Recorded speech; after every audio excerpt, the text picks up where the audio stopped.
آئیے آپ کو بتاتے ہیں کہ اڈیالہ جیل میں کس طرح پانی پولیس والوں نے پنجاب گورنمنٹ کی ایما کے کہنے کے اوپر چھوڑا۔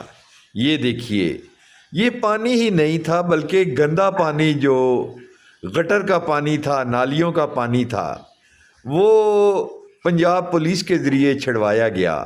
لوگ قرآن پڑھ رہے تھے۔ میں تو یہ دیکھتا ہوں کہ بابری مسجد تو ہندوؤں نے گروائی تھی، لیکن ڈسکا کے اندر بھی ایک مسجد تو تھی جن کو کل پرسوں گرایا گیا۔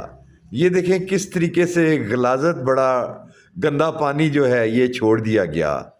دکھ کی بات ہے، ظلم کی بات ہے۔ یہ پوری دنیا میں ویڈیو شیئر کریں تاکہ پتہ لگے کہ یہ قرآن ہاتھ میں اٹھائے ہوئے مائیں، بہنیں، بیٹیاں اور ہیرے موتی جو ہیں، کس طرح غلیظ پانی ان غلیظ لوگوں نے